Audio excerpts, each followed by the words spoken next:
Welcome everybody to another week of Valpo basketball preview brought to you by the South Shore Convention and Visitors Authority. And as always, we're joined by the head coach Bryce Drew, and this is Todd Eichow, and obviously this is why you're involved in college basketball. The NCAA tournament, it's tournament week, and Coach, let's start off by getting your initial thoughts on, you heard the draw, 13 seed. I know there have been some hopes of a 12 seed, but it almost really doesn't matter. You're going to end up playing a very good team. You know, the teams from the 3s to the 5s, all very, very similar. You end up playing Maryland. Let's start off with your initial thoughts. You know, what a great opportunity to be in the NCAA tournament. Anytime you can see your name in the bracket up there, it's a great blessing. And our guys have worked very hard. Going back all the way to last May in the summer, they sacrificed both their summer sessions to stay here and work on their game and improve for this year. So, you know, when Maryland came up, like you said, we knew we were going to play a good team. We thought Maryland would be a 3 seed, so we didn't really think that they would be in our area. But obviously a tremendous team with a lot of really, really good players. It seems like really this year, maybe more than any other year, they've tried to keep schools as close to home as possible. And there's a lot of Indiana schools in the Midwest. All the Indiana schools are in the Midwest. They're not all playing in the opening round in Columbus, but Columbus was the closest site, and that's certainly a positive. And the university, I think, was allotted 350 tickets right away. They sold right away. They asked for 200 more. They had 200 more sold right away. It seems like from the standpoint of a fan standpoint, I should say, this was good playing in Columbus. Great. Like you said, closest destination that our fans could go.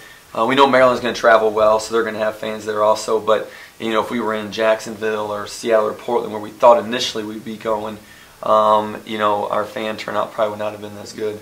Let's talk about Maryland now. You've had almost a full day to look at film, and they have certainly two of the best players in the Big Ten, clearly, in Wells and Trimble. Let's talk about maybe just an initial scouting report from what you've seen. Yeah, they're both excellent players, and they have several other, you know, excellent players to go with them.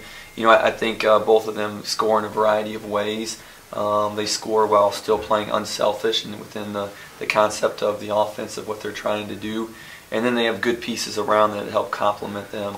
And so, you know, I think both of them do more than just score. They can both pass and create for others, which makes them even a more difficult, you know, assignment. Both players can score off the dribble very well. It's something, obviously there's players in the Horizon League who score off the dribble some, but this is sort of at a little different level, right? No, I mean, they're great athletes. They're bigger than some of the guards we've faced this year, and very, very explosive athletes. And so, you know, our perimeter players will definitely have their work cut out for them to try to contain them.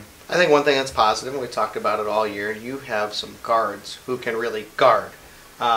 We've seen, all you got to do is look at the championship game and saw the defense play it out on the perimeter. Keith Carter, Victor Nickerson. We know how well Tavon can guard. Darian didn't play much in the second half, mainly because he was injured, but we know that defensively he's very good, and David Scarr can guard on the perimeter as well. So you've got a team that is very good on the perimeter with guys who can score off the dribble, but one of the strengths of your team is the ability to guard out there. And hopefully we can continue, and we'll have to do that to have a chance to win this game. We know those two players are very talented, and they're going to score some points. We should make sure they're not putting up double-double, triple-double numbers and just controlling the whole game. But we know they're going to score. You know, they're too good just to shut out. You know, one thing that I've always thought from watching the tournament year after year after year is the small school has to believe they can beat the big school.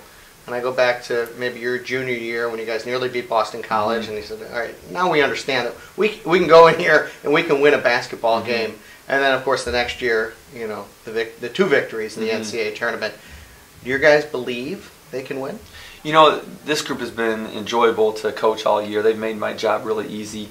We're the least experienced team in our league, and yet they play with a lot of maturity and a lot of focus. And, you know, I've been very impressed since, you know, last Tuesday night. They've been very focused and very determined to get back in the gym and get back at work. And so, you know, I'm excited for Friday. I'm excited to see how these guys do out there. How about the health of your team right now? Great. You know, thank God Tavon's practicing full speed, healthy. Darian's no broken nose, no mask.